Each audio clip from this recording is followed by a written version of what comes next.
On m'a dit que je n'appartenais pas à Noël. Une veuve patronne a vendu la maison qu'ils avaient héritée. Bon retour et profitez de l'histoire. Les guirlandes étaient déjà accrochées lorsque Nathalie arriva. Le sapin scintillait dans la baie vitrée, décorée d'ornements qu'elle avait elle-même achetés au fil des années. Une musique festive résonnait dans la maison, forte, joyeuse, festive, mais personne ne l'accueillit à la porte. La neige commençait à tomber doucement sur Paris, transformant les rues en cartes postales hivernales. Alors que Nathalie restait immobile sur le perron, son souffle formant de petits nuages blancs dans l'air glacé. Elle utilisa la clé de secours qu'on lui avait demandé de ne plus utiliser, mais qu'elle gardait précieusement, comme un souvenir qui refusait de s'estomper. Ses mains étaient chargées des tartes qu'elle avait préparées avec soin, de petits cadeaux emballés, avec des doigts tremblants, et une carte pour chaque petit enfant. Elle déposa tout délicatement sur la table de l'entrée, prenant soin de ne rien renverser. Le salon était rempli de rires. Son fils Hugo, sa belle-fille Patricia, leurs amis, tous trinquaient joyeusement. Nathalie entra avec un sourire timide, espérant se fondre naturellement dans cette ambiance chaleureuse qu'elle avait autrefois orchestrée. Et tout s'arrêta. Patricia se tourna la première. Son visage se crispa, sa voix devint glaciale. « Oh, tu es vraiment venu. » Puis, s'adressant aux autres, « Je pensais qu'on avait convenu que cette année ce serait juste la famille. Juste la famille. » Ces mots la frappèrent plus violemment qu'une gifle. 62 ans de vie, 12 ans de veuvage, et voilà. Qu'on lui signifiait qu'elle n'était pas famille. Nathalie sentit son cœur se comprimer dans sa poitrine, ses poumons luttant pour trouver de l'air. Hugo ne dit rien. Encore une fois, il se contenta de fixer son verre, trouvant soudain un intérêt fascinant dans les glaçons qui y flottaient. Ce silence lui fit plus mal que tout. Ce fils qu'elle avait porté, élevé, pour qui elle avait sacrifié tant de choses, restait muet devant l'humiliation de sa propre mère. Elle resta là un moment, absorbant la froideur qu'aucune cheminée ne pouvait réchauffer. Cet endroit qu'elle avait décoré chaque décembre depuis la naissance d'Hugo, cette maison qu'elle les avait aidés à acheter, pour laquelle elle s'était portée caution qu'elle avait aidé à refinancer quand ils étaient en difficulté, était maintenant un lieu où elle n'avait plus sa place. Aucune protestation ne vint, aucune défense, juste le silence. Ce genre de silence qui en dit plus que les mots ne le pourraient jamais. Elle se retourna et sortit sans dire un mot, les épaules droites malgré le poids de la douleur. La neige avait commencé à s'intensifier. Elle recouvrait ses pas à mesure qu'elle s'éloignait, effaçant le chemin qu'elle avait emprunté, comme ils avaient effacé sa présence dans leur vie. Cette nuit-là, Nathalie ne pleura pas. Une résolution nouvelle naquit en elle, tandis qu'elle observait Paris illuminé depuis la fenêtre de son appartement. Dans son reflet sur la vitre, elle ne vit pas une femme brisée, mais une survivante. N'avait-elle pas déjà surmonté la perte de Robert, son mari, 12 ans plus tôt? N'avait-elle pas repris l'entreprise familiale quand tous pensaient qu'elle échouerait? Elle avait traversé des tempêtes bien plus violentes que le mépris glacial de sa belle-fille. Elle se versa une tasse de thé dans son petit appartement silencieux, puis, avec des gestes mesurés, elle sortit le dossier immobilier qu'elle avait conservé pendant des années. Elle tenait toujours l'acte de propriété. La maison était techniquement à elle, offerte mais jamais officiellement transférée. Parce qu'au fond d'elle-même, elle avait toujours su qu'un jour il pourrait l'oublier, la mettre de côté comme un meuble encombrant. Le lendemain matin, elle appela son avocat, Maître Lefort, un vieil ami de Robert qui l'avait toujours conseillé avec sagesse. « C'est légal ?» demanda-t-elle simplement, posant le dossier devant lui. « Parfaitement légal », confirma-t-il après avoir examiné les documents. « La maison est toujours à ton nom, Nathalie.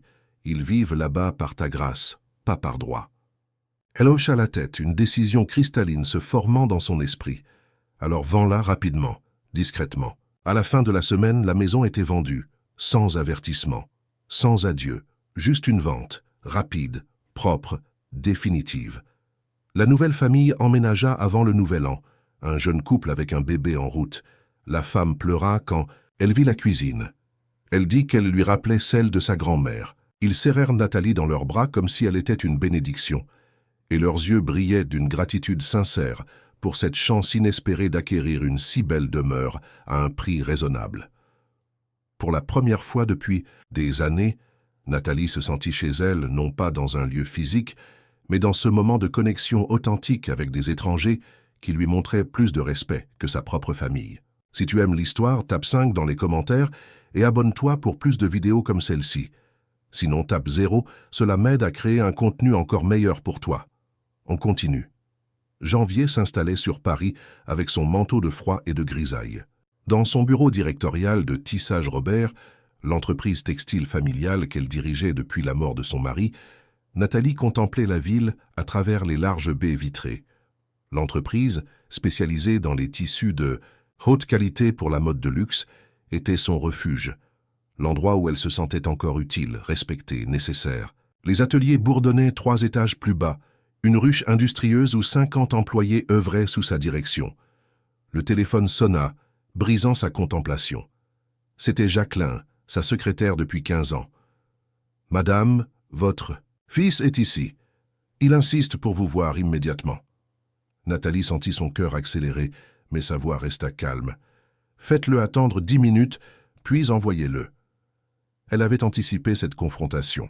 Elle s'y était préparée mentalement, comme elle se préparait à toutes les négociations difficiles.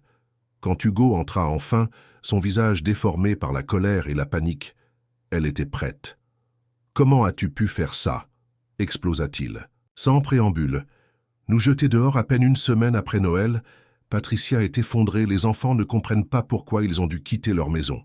Nathalie l'observa calmement, notant que dans sa tirade, il n'y avait pas un seul « tu nous manques » ou « nous avons eu tort », seulement l'indignation d'un privilège perdu. « Assieds-toi, Hugo », dit-elle en désignant le fauteuil face à son bureau. « Si tu veux me parler, ce sera comme ça. Calmement, dans mon bureau, je suis d'abord une dirigeante d'entreprise, ensuite seulement ta mère. » Surpris par ce ton qu'il n'avait jamais entendu chez elle, il s'exécuta. La femme en face de lui ne ressemblait en rien à la mère effacée qu'il connaissait, celle qui se pliait en 4 pour faire plaisir, qui acceptait les invitations de dernière minute et les annulations sans prévenir, qui gardait les enfants quand Patricia avait besoin d'espace, qui finançait leurs vacances et n'attendait qu'une photo en retour. « Cette maison était à moi, dit-elle simplement. Je vous l'ai prêtée, pas donnée. J'ai décidé de la vendre. Mais pourquoi? Pourquoi maintenant ?» Sa voix trahissait son incompréhension totale. Pour lui, sa mère avait toujours existé, pour répondre à ses besoins, sans jamais avoir les siens propres. « Parce que j'ai réalisé que je n'y étais plus la bienvenue, » répondit-elle avec une honnêteté désarmante. « Et je refuse désormais de financer un lieu où je ne suis pas respectée. » C'était juste un malentendu. Patricia ne pensait pas à mal, elle voulait juste une soirée tranquille. « Tu sais comment elle est. » « Non, Hugo, ce n'était pas un malentendu. C'était la goutte qui a fait déborder le vase. Depuis combien de temps est-ce que je n'existe que quand vous avez besoin de quelque chose? La gardienne, la banquière, la cuisinière de secours. » Il ouvrit la bouche, la referma. Pour la première fois, peut-être, il voyait sa mère comme une personne à part entière, avec sa dignité et ses limites. Cette réalisation semblait le désarçonner complètement. « Patricia hurle au téléphone depuis 2 jours, » murmura-t-il finalement. « Elle veut te poursuivre en justice. Elle dit que tu as agi illégalement. » Nathalie sourit légèrement. « Quel essai? Tous les documents sont en règle. La maison était et a toujours été à mon nom. Je n'ai jamais finalisé le transfert de propriété que j'envisageais il y a quelques années. Mais où allons-nous aller? Nous n'avons pas les moyens de retrouver un tel logement à Paris. » Là encore, elle nota qu'il ne s'inquiétait que du toit, pas de la relation brisée. Elle ouvrit un tiroir et en sortit une enveloppe qu'elle poussa vers lui. « Voici un chèque qui représente 30% du montant de la vente. Suffisant. Pour un premier versement sur un appartement décent. Le reste, je l'ai investi pour ma retraite et dans un fonds pour l'éducation de mes petits-enfants. Ils y auront accès à leur majorité. » Hugo fixa l'enveloppe, stupéfait. « Tu nous donnes quand même de l'argent, après tout ça ?»« Je ne le donne pas à Patricia, ni même à toi, précisa-t-elle. Je le donne à mes petits-enfants pour qu'ils aient un toit. Parce que contrairement à ce que vous semblez penser, je comprends ce qu'est la famille. Et un jour, j'espère que vous le comprendrez aussi. » Il prit l'enveloppe d'une main tremblante. Pour la première fois depuis des années, il regarda vraiment sa mère. Derrière le bureau imposant, dans son tailleur impeccable, ce n'était pas juste une femme âgée qu'il voyait, mais une femme d'affaires respectée, une survivante, une force à prendre en compte. « Et maintenant ?» conclut Nathalie en se levant, signifiant la fin de l'entretien, Si tu veux poursuivre cette conversation, ce sera en dehors de mes heures de bureau. Tu peux m'appeler pour prendre rendez-vous, comme tous mes autres rendez-vous personnels. » Quand la porte se referma derrière son fils, Nathalie sentit une vague d'émotions contradictoires la submerger. Doute, culpabilité, mais aussi, et c'était nouveau, une forme de respect pour elle-même qu'elle n'avait pas ressenti depuis longtemps. Son téléphone vibra. Un message de Thomas, son contremaître. « Problème avec la commande Dior. Besoin de vous à l'atelier. » Elle se leva immédiatement, reconnaissante pour cette distraction bienvenue. Le travail avait toujours été son encre, la seule constante dans une vie marquée par trop de pertes. L'atelier était en effervescence quand elle arriva. Un lot entier de soie importée d'Italie présentait un défaut subtil, mais inacceptable, pour la maison de haute couture. Des millions d'euros étaient en jeu, et tous les yeux se tournèrent vers elle, attendant une solution. « Montrez-moi les échantillons alternatifs », demanda-t-elle calmement.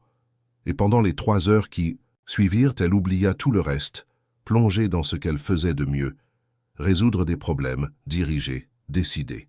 Quand elle émergea finalement, une solution avait été trouvée, des appels passés et la crise évitée. Thomas lui sourit avec un respect évident. « Vous êtes extraordinaire dans ces moments-là, vous savez. Robert serait fier. » Ces mots touchèrent une corde sensible. Robert, son partenaire pendant 30 ans, celui qui croyait en elle quand personne d'autre ne le faisait. Était-il vraiment fier d'elle, de là où il était? Aurait-il approuvé sa décision concernant la maison? Le soir venu, seule dans son appartement, elle sortit une vieille photo de son mari. « J'ai fait ce que tu n'aurais jamais osé faire », murmura-t-elle au visage souriant. « Mais peut-être que tu l'aurais fait, toi aussi, si tu avais vu comment. » Les choses ont tourné. La nuit était déjà bien avancée quand son téléphone sonna. Surprise d'être dérangée à une heure aussi tardive, elle décrocha avec appréhension. « Grand-mère ?» La petite voix de Léa, sa petite fille de 8 ans, résonnait à l'autre bout du fil. « Pourquoi tu nous as pris notre maison, maman? Dis que c'est parce que tu ne nous aimes plus. » Le cœur de Nathalie se serra douloureusement. Elle ferma les yeux, cherchant les mots justes pour expliquer l'inexplicable à une enfant. « Léa, ma chérie, je vous aimerai toujours, toi, ton frère et ta sœur.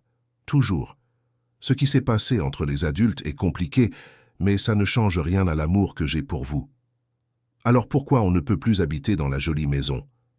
Parfois, les grandes personnes doivent prendre des décisions difficiles, mais je te promets que vous aurez bientôt une nouvelle maison, tout aussi jolie, et tu pourras décorer ta chambre exactement comme tu le voudras. » Il y eut un silence, puis Léa reprit, sa voix soudain plus basse.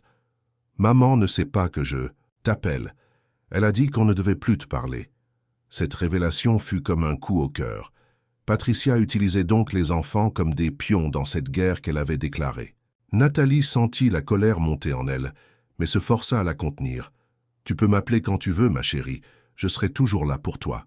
Toujours. »« Je dois y aller maintenant, » chuchota Léa. « Je t'aime, grand-mère. »« Je t'aime aussi, mon petit cœur. » Quand la communication fut coupée, Nathalie resta longuement immobile, le téléphone encore pressé contre son oreille, comme si elle pouvait retenir ce moment de connexion un peu plus longtemps. Puis les larmes qu'elle avait retenues depuis Noël commencèrent enfin à couler, mais à travers ces larmes, quelque chose d'autre brillait aussi, une détermination nouvelle. Si Patricia voulait la guerre, elle l'aurait. Mais ce serait une guerre menée à la manière de Nathalie Robert, PDG de Tissage Robert, stratégique, patiente et finalement victorieuse.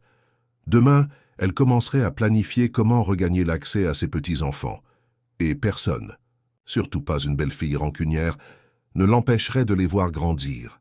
Quand le réveil sonna à 6 heures le lendemain matin, Nathalie était déjà éveillée, l'esprit en ébullition. Elle avait passé une nuit agitée, mais en émergeait avec une clarté renouvelée. Sa première action fut d'appeler son avocat pour organiser un recours légal qui lui garantirait des droits de visite auprès de ses petits-enfants. La loi française reconnaissait aux grands-parents ce droit fondamental, et elle comptait bien le faire valoir. Le coup de téléphone de Léa avait ravivé quelque chose en elle. Pendant trop longtemps, elle s'était effacée pour maintenir une paix illusoire avec Patricia. À quoi avait servi ce sacrifice? À être progressivement écartée jusqu'à devenir une étrangère pour ses propres petits-enfants? Une douleur lancinante martelait à la suggestion que les enfants aient pu demander Où est grand-mère? Pendant des semaines, peut-être des mois avant Noël, et qu'on leur ait répondu qu'elle était trop occupée, ou pire, pas intéressée. Nathalie serra les poings. C'était inacceptable. Elle qui avait dirigé des équipes, négocié avec les plus grands noms de la mode, relevé une entreprise en difficulté après la mort de son mari, ne pouvait pas se laisser réduire au silence de cette façon. Reviendrait-elle sur sa décision? De vendre la maison si elle le pouvait? La question la hanta alors qu'elle se préparait pour aller au bureau. Non, réalisa-t-elle. L'humiliation de Noël n'avait été que le point culminant d'années de petites blessures, d'invitations oubliées, de photos de famille où elle n'apparaissait pas, de décisions prises sans la consulter. La vente de la maison avait été un acte de survie émotionnelle. Pour la première fois depuis longtemps, elle avait agi en fonction de ses propres besoins, refusant le rôle de pourvoyeuse silencieuse et invisible qu'on lui avait assigné. Au bureau, la journée passa dans un tourbillon de réunions et de décisions. C'était la période des nouvelles collections, et les grandes maisons de couture attendaient leurs échantillons avec impatience. Nathalie navigua d'un problème à l'autre avec l'efficacité qui la caractérisait, mais une partie de son esprit restait fixée sur la situation familiale. Pendant la pause déjeuner, alors qu'elle était seule dans son bureau, elle sortit une feuille de papier et commença à écrire. Une lettre pour chacun de ses petits-enfants. Léa, 8 ans, Jules, 6 ans, et la petite Emma, à peine 4. 15. Des lettres simples, affectueuses, où elle expliquait à leur niveau que même si elle ne vivait pas avec eux et que les choses étaient compliquées entre les adultes, son amour pour eux était inconditionnel et éternel. Elle hésita avant de les cacheter. Patricia intercepterait-elle ce courrier? Probablement. Mais cela valait tout de même la peine d'essayer, et cela laissait une trace, une preuve de sa volonté de maintenir le lien. Le soir venu, elle passa déposer les lettres à la poste, puis décida de marcher un peu. Paris en janvier était froide mais belle, avec ses lumières qui scintillaient dans la brume légère. Sans vraiment y penser, ses pas la menèrent vers son ancienne maison familiale, celle qu'elle avait partagée avec Robert et Hugo avant que la vie les sépare. La maison était maintenant occupée par une autre famille, mais Nathalie s'arrêta tout de même devant, contemplant la façade familière. Tant de souvenirs y étaient attachés, les premiers pas d'Hugo, les dîners de famille, les soirées à refaire le monde avec Robert. C'était là qu'elle avait appris la mort de son mari, terrassée par une crise cardiaque en pleine réunion. C'était là aussi qu'elle avait pleuré pendant des mois, avant de trouver la force de continuer, pour Hugo et pour l'entreprise. « Excusez-moi, je peux vous aider ?» La voix la tira de ses pensées. Un homme d'une quarantaine d'années la regardait avec curiosité depuis le portail entrouvert. « Pardonnez-moi, » dit Nathalie en reculant légèrement. « J'admirais simplement la maison, j'y ai vécu il y a longtemps. » Au lieu de la suspicion qu'elle anticipait, le visage de l'homme s'éclaira. « Vraiment? Quelle coïncidence! Nous venons d'emménager il y a quelques mois. Ma femme adorerait vous rencontrer. Elle se pose tant de questions sur l'histoire de cette maison. » Prise au dépourvu par cette gentillesse inattendue, Nathalie hésita. « Je ne voudrais pas déranger. »« Pas du tout. Venez prendre un café, s'il vous plaît. Je m'appelle Vincent, au fait, Vincent Moreau. » C'est ainsi que Nathalie se retrouva assise dans son ancienne cuisine, transformée mais étrangement familière, à partager des souvenirs avec Vincent et Sophie Moreau, un couple chaleureux d'enseignants. Leur fils de 10 ans, Théo, écoutait avec fascination les histoires de comment c'était avant. « Alors c'est vous qui avez planté le magnolia dans le jardin ?» demanda Sophie avec enthousiasme. « Il est magnifique quand il fleurit au printemps. C'était pour les 20 ans ?»« C'est de notre mariage », confirma Nathalie, surprise de pouvoir évoquer ses souvenirs sans douleur. Robert adorait ces fleurs. La soirée passa comme un souffle, et quand vint le moment de partir, Nathalie se sentait étrangement légère. En la raccompagnant à la porte, Vincent sembla hésiter. « Écoutez, nous organisons un petit dîner, samedi prochain. Rien de formel, juste quelques amis. Si vous n'avez rien de prévu, nous serions ravis que vous vous joigniez à nous. » Nathalie fut touchée par cette invitation spontanée. Quand avait-elle reçu une invitation à dîner? Pour la dernière fois, non pas comme la grand-mère qu'on doit inviter, mais comme Nathalie, une personne qu'on appréciait pour elle-même. « J'en serais enchantée », répondit-elle avec sincérité. Sur le chemin du retour vers son appartement, Elle réalisa que c'était la première soirée depuis longtemps où elle n'avait pas pensé à l'entreprise, à Hugo ou à Patricia. Elle s'était simplement sentie vivante, présente, comme si une porte s'ouvrait sur une vie qu'elle n'avait jamais envisagée. À la fin, même les pires trahisons peuvent parfois conduire à des rencontres inattendues. Et peut-être que c'était ça la véritable famille.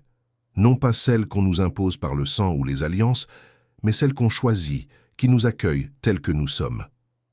Cette nuit-là, Nathalie dormit d'un sommeil plus paisible qu'elle ne l'avait fait depuis des semaines.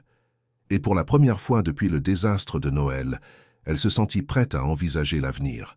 Que pourrait-il advenir de pire maintenant, alors que le pire était déjà arrivé? L'avenir soudain semblait beaucoup moins effrayant, voire même prometteur.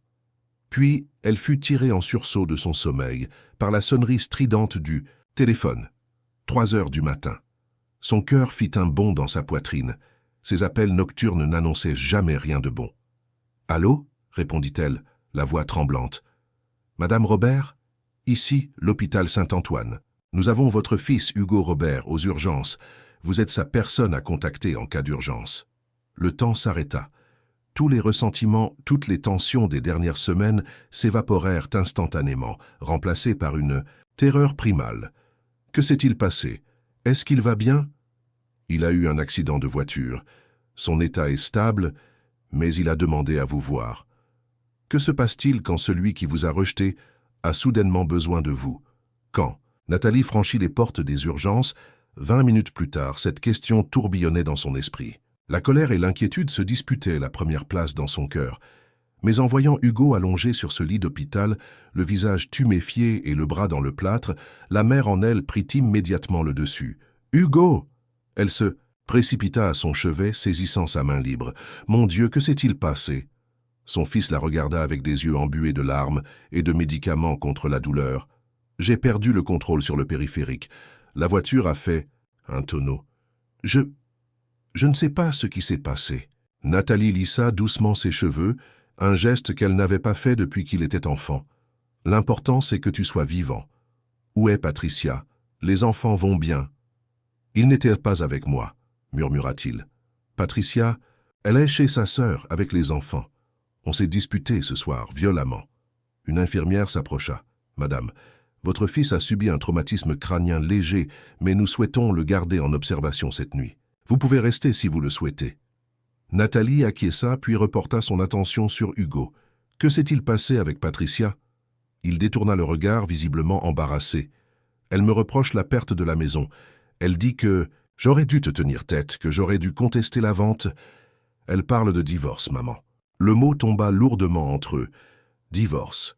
Hugo et Patricia avaient toujours semblé former un couple solide, malgré leurs défauts, ou peut-être que Nathalie avait simplement voulu le croire pour se rassurer sur le bonheur de son fils. « Je suis désolée, » dit-elle sincèrement.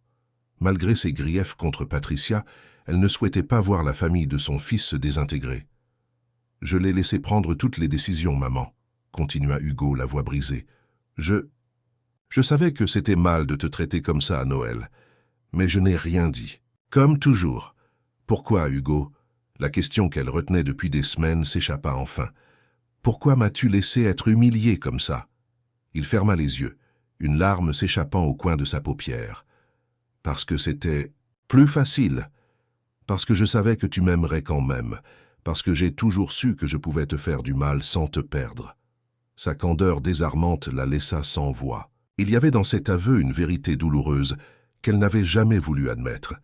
Son amour inconditionnel avait aussi été sa faiblesse.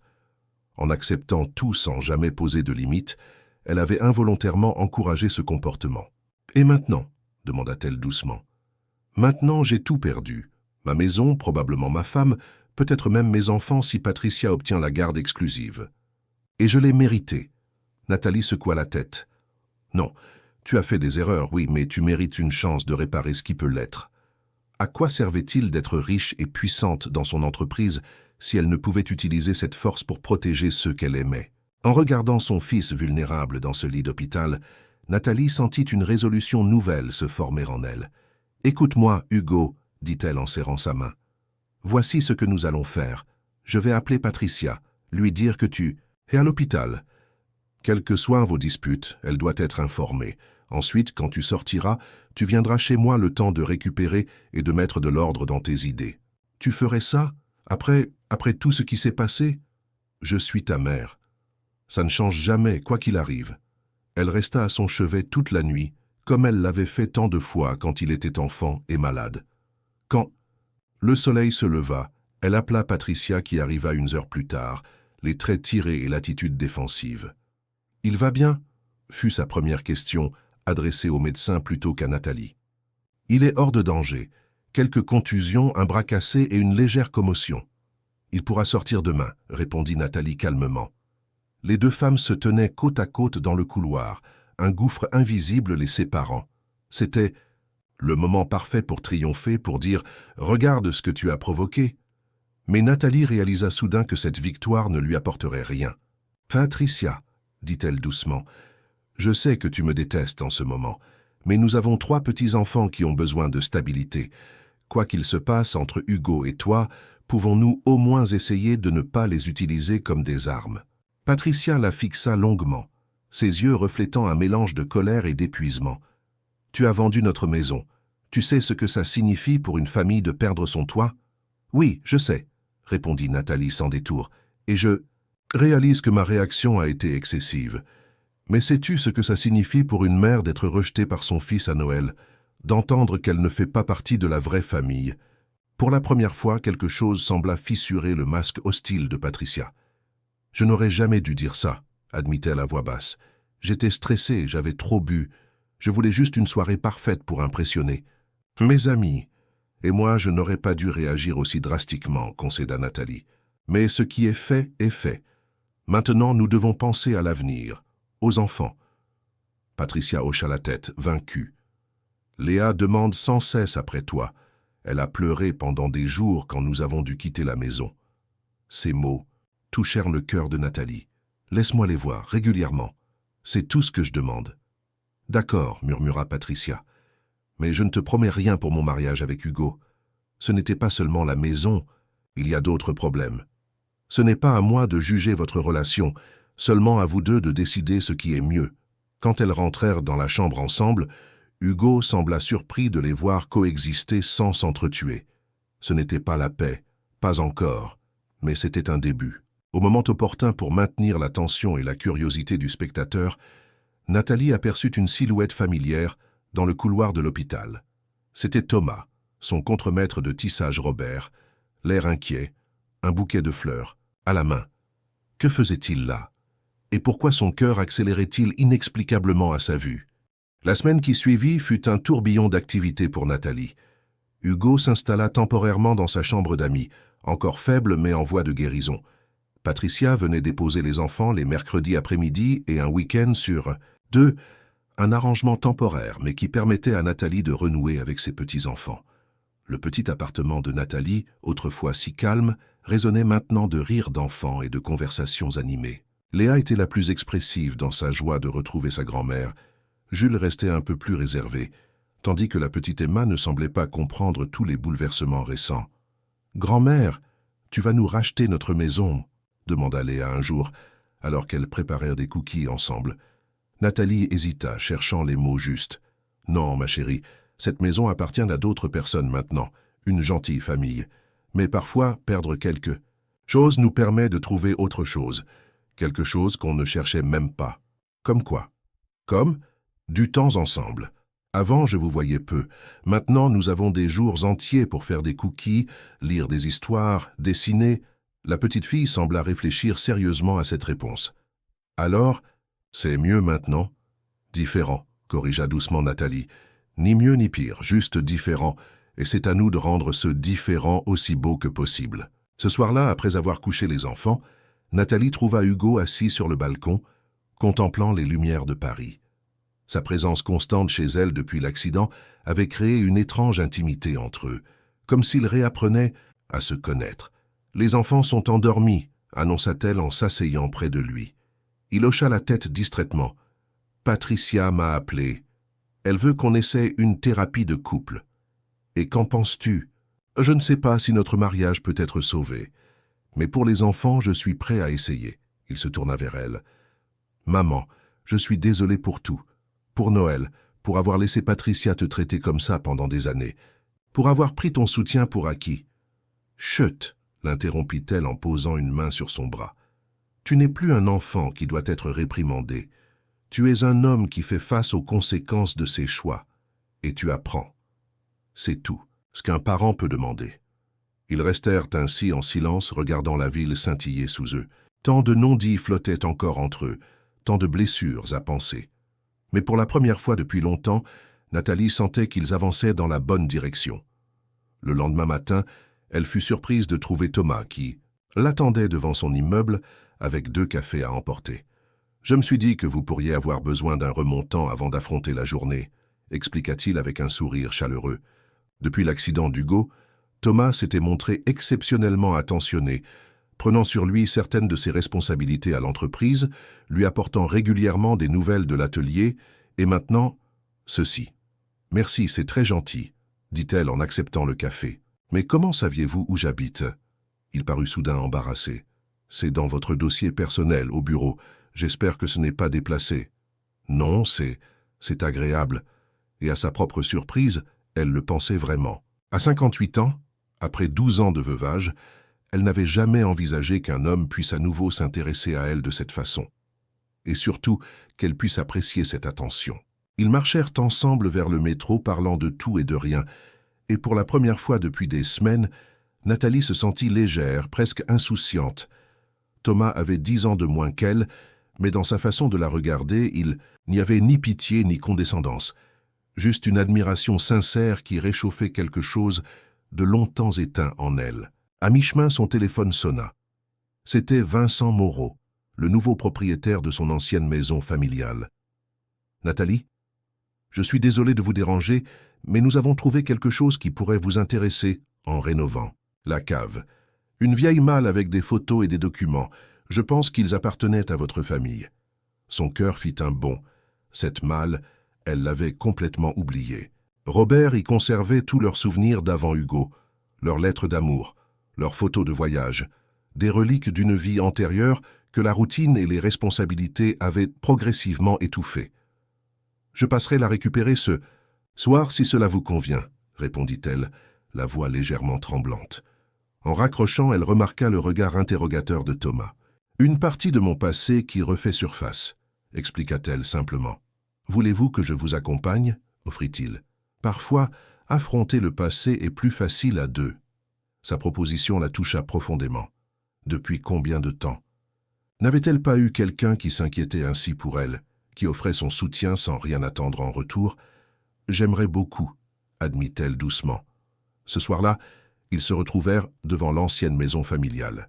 Vincent les accueillit chaleureusement et les conduisit à la cave où la vieille malle en cuir attendait, couverte de poussière mais intacte. « Nous n'avons pas osé l'ouvrir, » expliqua-t-il. Ça semblait trop personnel. « Merci pour votre délicatesse, » répondit Nathalie, profondément reconnaissante. Avec l'aide de Thomas, elle transporta la malle jusqu'à son appartement. Hugo était sorti dîner avec Patricia pour leur première session de réconciliation et l'appartement était étrangement silencieux après le chaos joyeux des derniers jours avec les enfants. « Voulez-vous l'ouvrir maintenant ?» demanda Thomas après qu'ils eurent déposé la malle au milieu du salon. Nathalie hésita, partagée entre l'appréhension et la curiosité. Ses souvenirs appartenaient à une autre vie, une vie où elle était jeune, amoureuse, pleine de rêves. Les confronter maintenant, après tout ce qu'elle avait traversé, semblait à la fois tentant et effrayant. « Oui, » décida-t-elle finalement. « Mais d'abord, je crois que nous avons besoin d'un verre. » Elle sortit une bouteille de vin qu'elle gardait pour les occasions spéciales. Était-ce une occasion spéciale? Peut-être. Ou peut-être créait-elle simplement l'occasion qu'elle méritait depuis longtemps. Thomas s'installa confortablement sur le canapé, tandis qu'elle s'agenouillait devant la malle. Les vieilles serrures cédèrent après quelques efforts, et le couvercle s'ouvrit dans un grincement nostalgique, libérant une odeur de papier ancien et de souvenirs préservés. Au sommet de la pile se trouvait un album photo qu'elle ne reconnut, pas immédiatement. Elle l'ouvrit délicatement et son souffle se coupa. C'étaient les photos de leur voyage en Grèce, l'été avant la naissance d'Hugo. Elle et Robert, jeunes, bronzés, radieux, devant le Parthénon, sur une plage de Mykonos, dans une taverne de Santorin. « C'est vous » demanda doucement Thomas en se penchant pour mieux voir. « Oui, il y a une éternité » murmura-t-elle, caressant le visage souriant de son moi plus jeune. « Vous n'avez pas tellement changé, remarqua-t-il. Même sourire, même yeux pétillants. » Elle leva les yeux vers lui, touchée par sa gentillesse. Avait-elle encore ce pétillement? Peut-être l'avait-elle simplement oublié, ensevelie sous les couches de responsabilité et de chagrin. Plus profondément dans la malle, elle trouva des lettres attachées par un ruban fané. Les lettres que Robert lui avait écrites pendant leur fiançailles, quand il travaillait à l'étranger pour lancer la première expansion internationale de tissage Robert. « Il vous aimait beaucoup », observa Thomas en voyant la quantité de lettres. « Oui », confirma Nathalie, un sourire mélancolique aux lèvres. « Nous nous sommes aimés intensément, puis nous nous sommes aimés confortablement, puis nous nous sommes aimés par habitude, mais nous n'avons jamais cessé de nous aimer. »« C'est beau, » dit-il simplement. « Peu de gens connaissent un tel amour dans leur vie. » Elle le regarda intriguée par sa perception. « Et vous, avez-vous connu un tel amour ?» Il secoua la tête. « Non, j'ai eu des relations, certaines sérieuses, mais jamais ce genre de connexion profonde dont parlent les poètes. »« Les poètes exagèrent, » plaisanta-t-elle doucement. « La vraie connexion se construit jour après jour à travers les petits moments partagés. Elle n'apparaît pas magiquement comme un coup de foudre. Est-ce votre expérience qui parle ? Oui, Robert n'était pas mon premier amour, vous savez. Il n'était même pas le plus passionné de mes prétendants. Mais c'était le plus constant, le plus authentique. Nous avons grandi ensemble, en tant que personne et en tant que couple.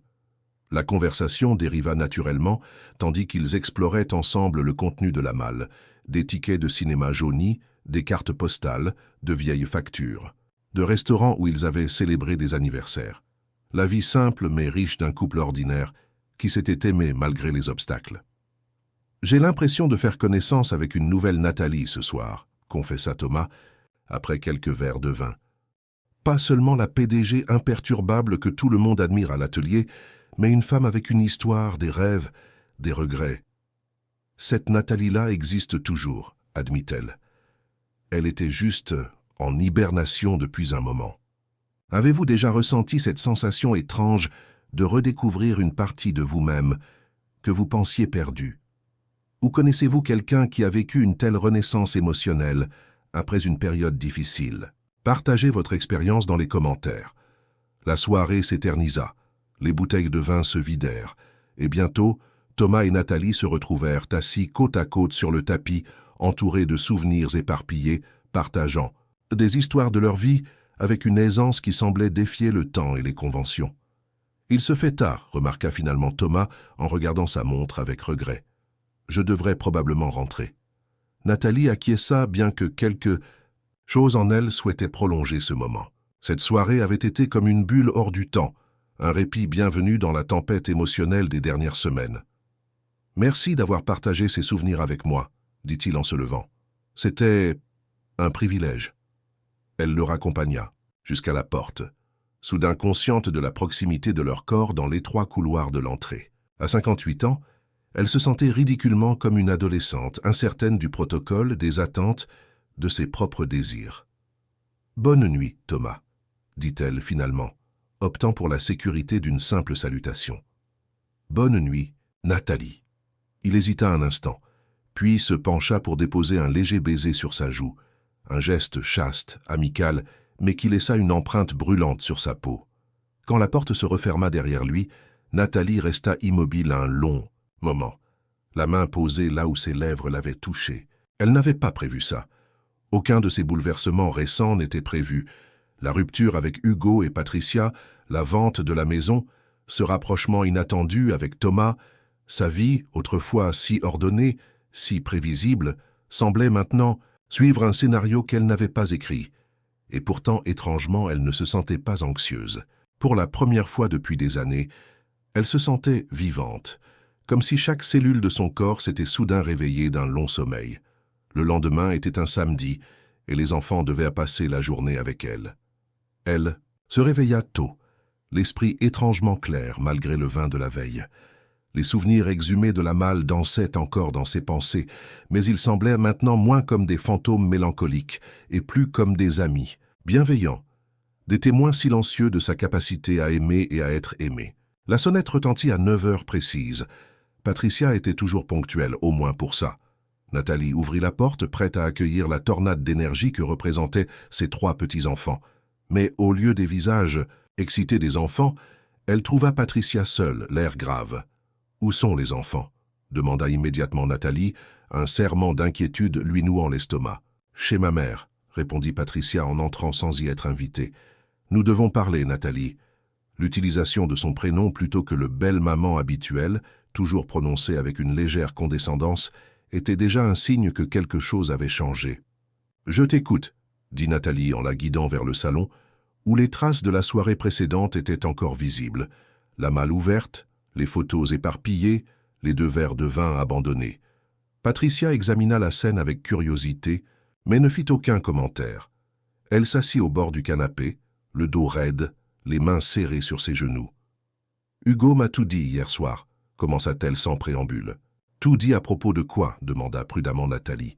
« À propos de sa lâcheté, de comment il t'a laissé être humilié à Noël pour me faire plaisir, de comment il a toujours choisi la facilité plutôt que de nous confronter, toi ou moi. » Nathalie ne s'attendait pas à cette conversation.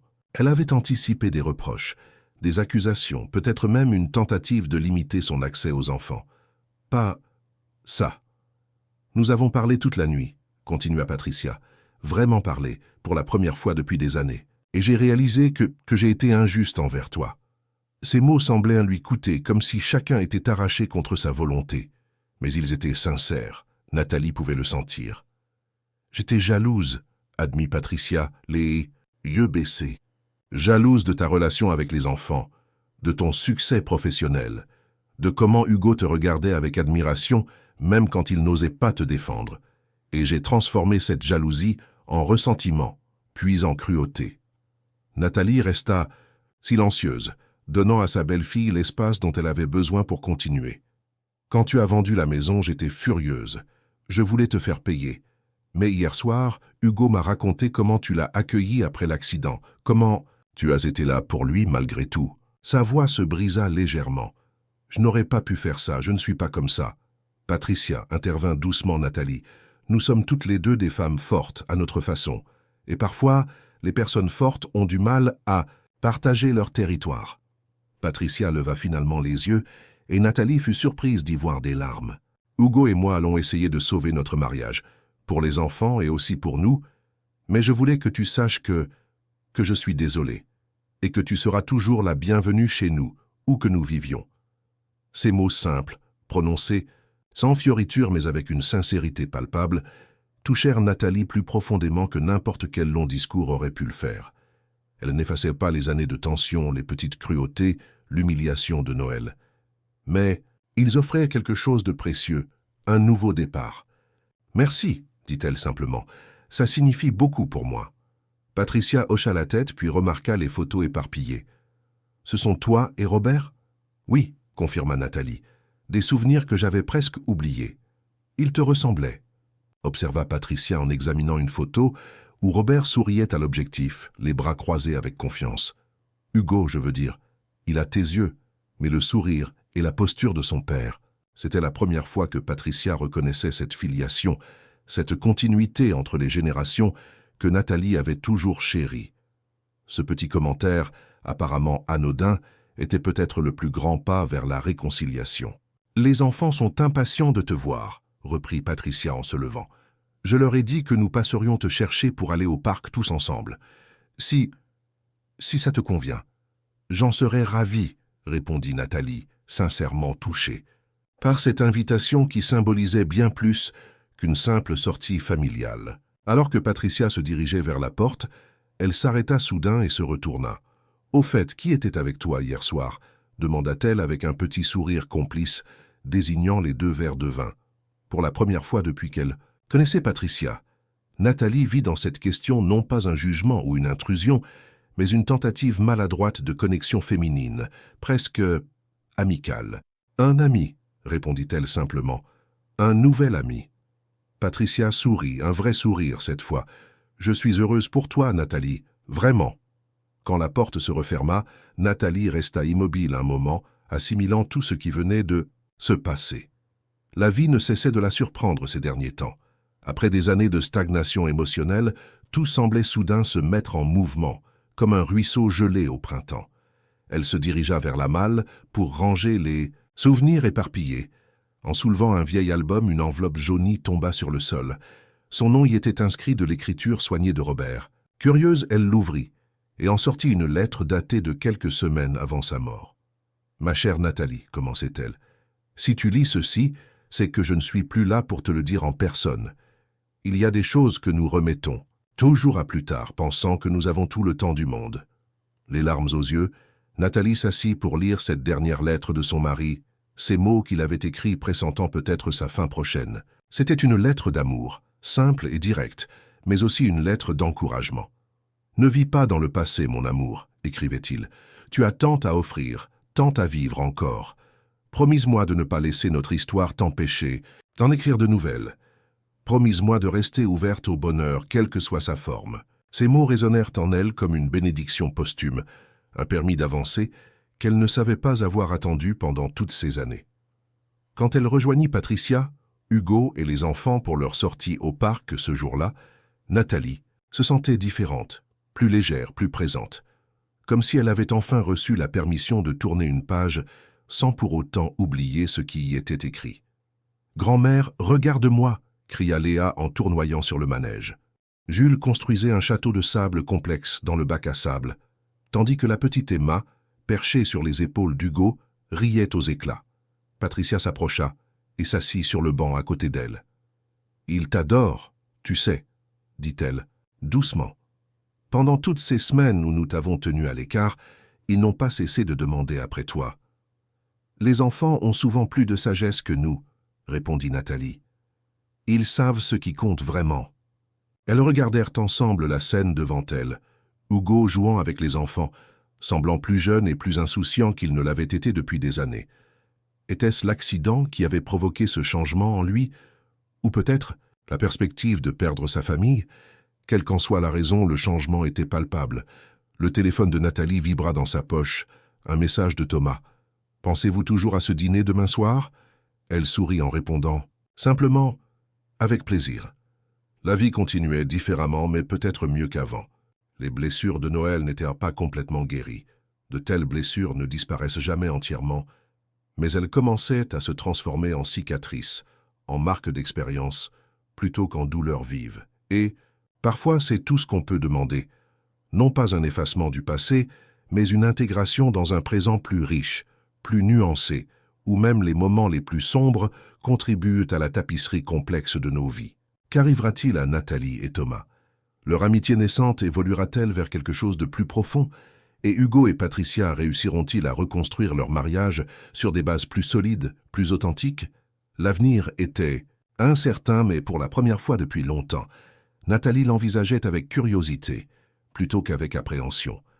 Le chemin qui s'ouvrait devant elle n'était pas celui qu'elle avait prévu. Mais peut-être était-ce justement ce dont elle avait besoin. Non pas une vie soigneusement planifiée, mais une aventure imprévue, avec ses hauts et ses bas, ses surprises et ses défis. Une vie pleinement vécue, dans toute sa glorieuse imperfection. 3 mois plus tard, Nathalie se tenait devant le miroir de sa chambre, ajustant nerveusement sa tenue. Une robe bleu marine, élégante sans être trop formelle, parfaite pour un dîner au restaurant. Sa relation avec Thomas avait évolué lentement, prudemment, chacun respectant les cicatrices et les hésitations de l'autre. Ce soir marquait leur premier vrai rendez-vous, officiellement en tant que couple plutôt que simplement collègues ou amis. « Tu es magnifique », dit Hugo depuis la porte, où il se tenait avec un petit sourire approbateur. Leur relation s'était transformée. Ces derniers mois, Hugo et Patricia avaient trouvé un nouvel appartement, plus petit mais chaleureux, et semblaient travailler sincèrement à reconstruire leur mariage. Hugo venait régulièrement voir sa mère, parfois avec les enfants, parfois seul, pour de longues conversations où il rattrapait des années de non-dits. « Tu crois ?» demanda Nathalie, soudain incertaine. « Ce n'est pas trop pour une femme de mon âge ?» Hugo secoua la tête, amusé. « Maman, quand comprendras-tu que l'âge n'est qu'un chiffre? Tu es belle, intelligente Et Thomas a énormément de chance. Merci, dit-elle, touchée par ce compliment sincère de son fils. C'était une nouvelle dynamique entre eux, cette honnêteté, ce respect mutuel qu'ils redécouvraient jour après jour. La sonnette retentit, faisant sursauter Nathalie comme une adolescente à son premier rendez-vous. « Je vais ouvrir », proposa Hugo avec un clin d'œil. Elle entendit les voix des hommes dans l'entrée, puis leur rire. Un bon signe, pensa-t-elle. Quelques minutes plus tard, après de brèves présentations et un « amusez-vous bien » taquin d'Hugo, Thomas et elle se retrouvèrent seuls dans sa voiture. « Vous êtes absolument ravissante », dit Thomas à son regard chaleureux, faisant naître une agréable chaleur en elle. « Merci », répondit-elle simplement, acceptant le compliment sans le minimiser, comme elle l'aurait fait autrefois. Le restaurant qu'il avait choisi était parfait, élégant sans être intimidant, animé sans être bruyant. Ils s'installèrent à une table discrète près d'une fenêtre qui offrait une vue sur la Seine illuminée. « Je dois avouer quelque chose, » dit Thomas après qu'ils eurent commandé. « Je voulais vous inviter à dîner depuis au moins 2 ans. » Nathalie manqua de s'étouffer avec son eau. « 2 ans? Mais pourquoi n'avoir rien dit ?» Il sourit, un peu embarrassé. « Vous étiez ma patronne inatteignable, toujours si professionnelle. Et puis, il y avait le fantôme de Robert. Tout le monde à l'atelier parle encore de lui avec tant d'admiration. Comment rivaliser avec une légende ?» Elle fut touchée par cette confession inattendue. « Robert n'était pas une légende, » dit-elle doucement. « Il était un homme, avec ses qualités et ses défauts. Nous avons eu une belle vie ensemble, mais cette vie est terminée. Ce qui vient maintenant est autre chose, quelque chose de nouveau. » La soirée passa comme dans un rêve. Ils parlèrent de tout, de leur enfance, de leurs espoirs déçus, de leurs petites victoires quotidiennes. Thomas lui raconta sa passion pour la photographie, un hobby qu'il n'avait jamais mentionné au travail. Nathalie évoqua son désir secret d'apprendre l'italien, un projet toujours remis à plus tard. Ils découvrirent des points communs inattendus. Un amour partagé pour les films des années 60, une aversion commune pour les foules, une préférence pour les matins calmes plutôt que les soirées animées. De petites choses qui n'avaient pas d'importance, mais qui tissaient entre eux une complicité délicieuse. Au moment du dessert, Thomas posa sa main sur la sienne, un geste simple mais significatif. « Je ne veux pas aller trop vite, » dit-il sérieusement. « Je sais que vous sortez à peine d'une période difficile avec votre famille. Je sais aussi que votre cœur porte encore la trace de Robert. Je ne prétends pas remplacer qui que ce soit. Je veux juste avoir une chance d'écrire une histoire avec vous, si vous le souhaitez. » Nathalie regarda leurs mains jointes sur la table. À cet instant précis, elle se sentait parfaitement en paix, comme si toutes les pièces de sa vie se mettaient enfin en place. Non pas comme avant, mais d'une nouvelle façon inattendue et pourtant juste. « J'aimerais ça, » murmura-t-elle. « J'aimerais beaucoup ça. » Le reste de la soirée se déroula dans une atmosphère de possibilités nouvelles, d'horizons ouverts. Quand il la raccompagna chez elle, leur baiser d'au revoir sur le pas de la porte fut à la fois tendre et prometteur, le parfait équilibre entre respect et désir.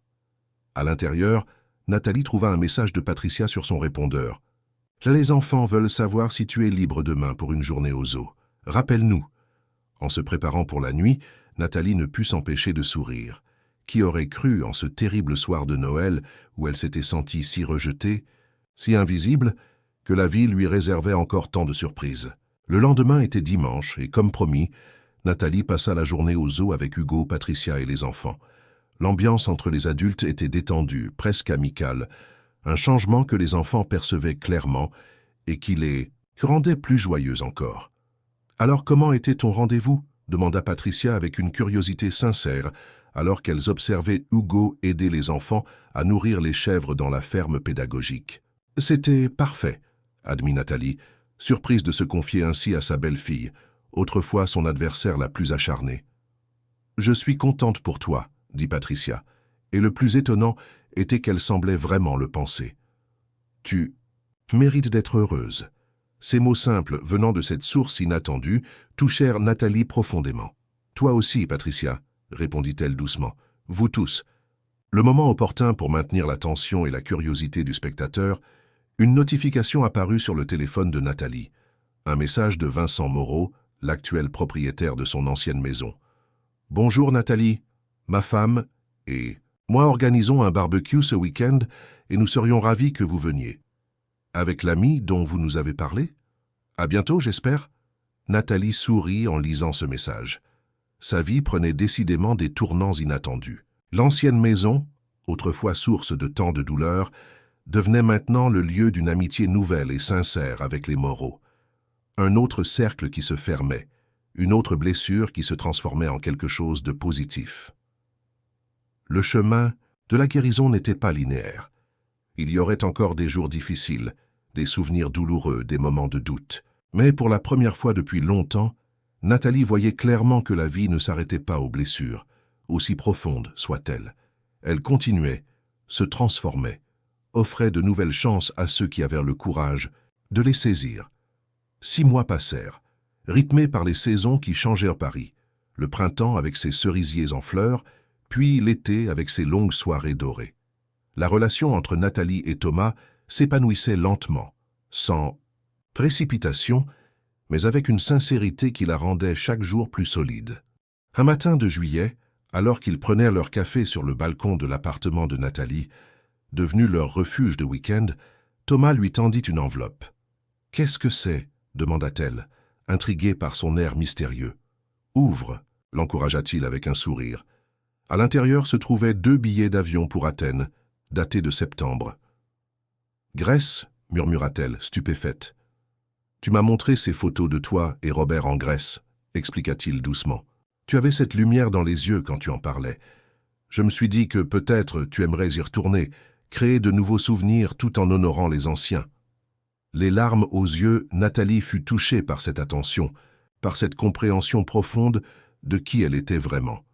Thomas ne cherchait pas à effacer son passé ou à remplacer Robert. Il l'acceptait avec toute son histoire, toutes ses cicatrices, et lui proposait simplement d'ajouter de nouvelles pages à son récit. « J'adorerais, » dit-elle en prenant sa main. « Vraiment. » Ce même jour, en fin d'après-midi, elle reçut un appel d'Hugo. Sa voix était excitée, presque enfantine dans son enthousiasme. « Maman, Patricia et moi avons une grande nouvelle.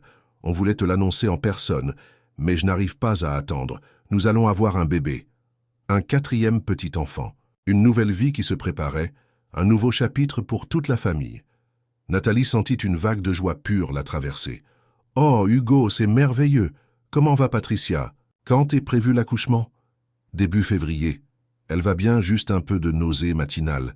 Elle voudrait que tu l'accompagnes à sa prochaine échographie, si tu es disponible. » Cette invitation, plus que toutes les excuses formelles, plus que tous les arrangements pratiques des derniers mois, symbolisait la réconciliation véritable. Patricia voulait partager ce moment intime, précieux, avec elle. La confiance renaissait, plus forte que jamais. « Bien sûr, » répondit Nathalie émue. « Ce sera un honneur. » Dans sa vie professionnelle aussi, les choses évoluaient, tissage.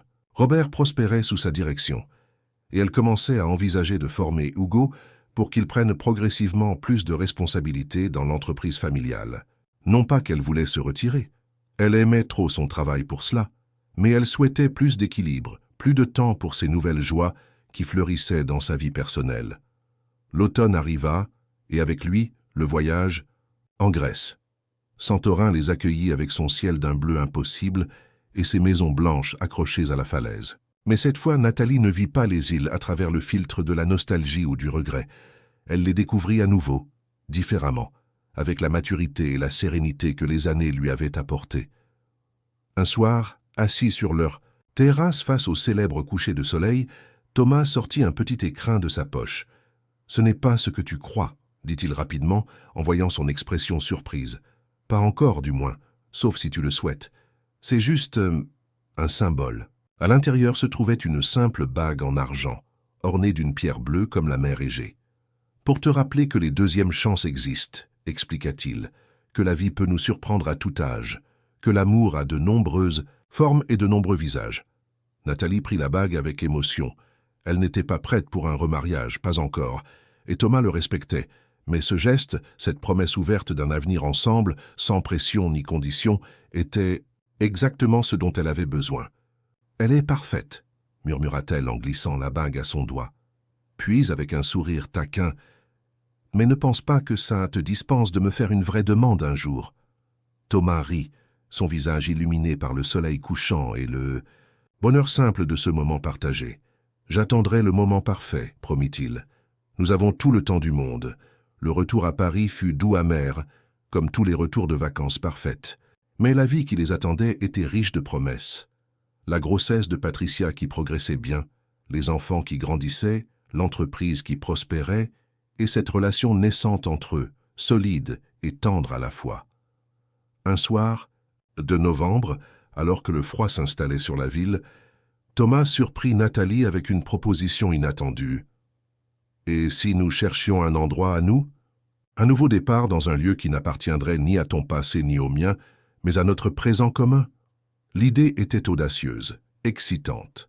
À 60 ans passés, Nathalie n'aurait jamais imaginé recommencer ainsi, chercher un nouveau foyer, construire une nouvelle vie.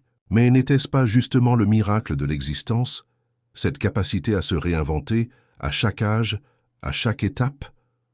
Commençons à chercher, accepta-t-elle avec enthousiasme. Les mois suivants furent une valse joyeuse entre les visites d'appartements, les échographies avec Patricia, les week-ends avec les enfants, et le travail toujours présent mais moins envahissant. La vie avait retrouvé ses couleurs, son rythme, sa saveur. Février arriva, et avec lui le plus beau des cadeaux. Mathilde, 7 livres de perfection aux joues roses et aux yeux curieux, vint agrandir la famille Robert. Dans la salle d'attente de la maternité, Nathalie attendait nerveusement avec Thomas, qui avait insisté pour l'accompagner dans ce moment important. « Grand-mère !» cria Léa en se précipitant vers elle, suivie de près par Jules et Emma. « Viens vite voir le bébé. Elle est toute petite et toute rouge !» Dans la chambre d'hôpital, Patricia, épuisée mais radieuse, tendit le petit paquet emmailloté à Nathalie dès qu'elle entra. « Tu veux la tenir ?» Ce geste simple, cette confiance absolue, firent monter les larmes aux yeux de Nathalie. Elle prit délicatement sa nouvelle petite fille dans ses bras, émerveillée par ce miracle renouvelé de la vie. « Bonjour Mathilde » murmura-t-elle à l'oreille minuscule. « Je suis ta grand-mère et j'ai tellement de choses à te montrer, tellement d'histoires à te raconter. » Hugo s'approcha, passant un bras autour des épaules de sa mère. « Elle te ressemble, » dit-il doucement. « Elle a tes yeux. » Nathalie sourit à travers ses larmes. La vie était un cercle étrange et merveilleux, fait de départs et de retours, de pertes et de gains, de blessures et de guérisons. La douleur de ce Noël terrible semblait maintenant si lointaine, comme appartenant à une autre vie. Avez-vous déjà vécu une expérience personnelle similaire, où une situation douloureuse a finalement ouvert la voie à un changement positif dans votre vie? N'hésitez pas à partager votre histoire dans les commentaires.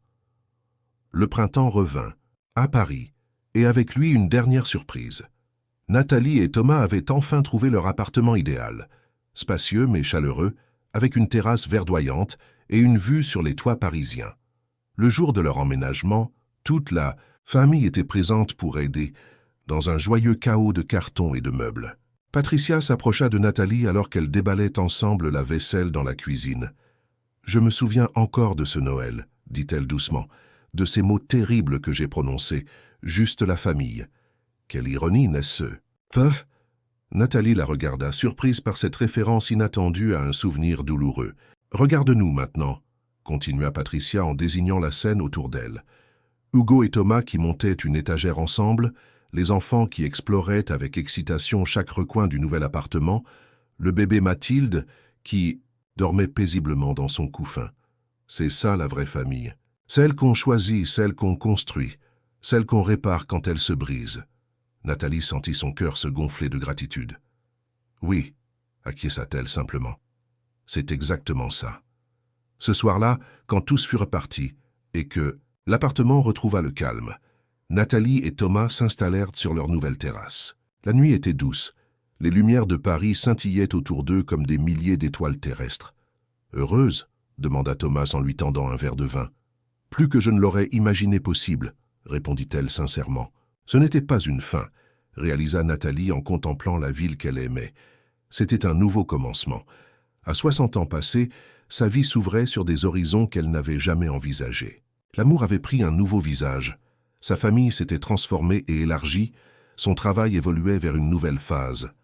La douleur de ce Noël terrible avait été réelle, profonde, traumatisante, Mais sans cette rupture brutale, aurait-elle jamais trouvé le courage de réinventer sa vie, d'ouvrir son cœur à de nouvelles possibilités, de redéfinir ce que signifiait appartenir?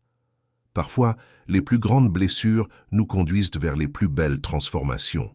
Parfois, ce qui semble être une fin n'est qu'un détour nécessaire vers un chemin plus authentique. Parfois, il faut perdre quelque chose de précieux pour découvrir qu'on est capable de créer quelque chose de plus précieux encore. La vie de Nathalie ne serait plus jamais la même, et c'était parfaitement merveilleusement bien ainsi. Félicitations. Tape 9 dans les commentaires pour me montrer que tu es resté jusqu'à la fin avec moi. Merci d'avoir regardé, et à demain pour une nouvelle histoire sur cette même chaîne.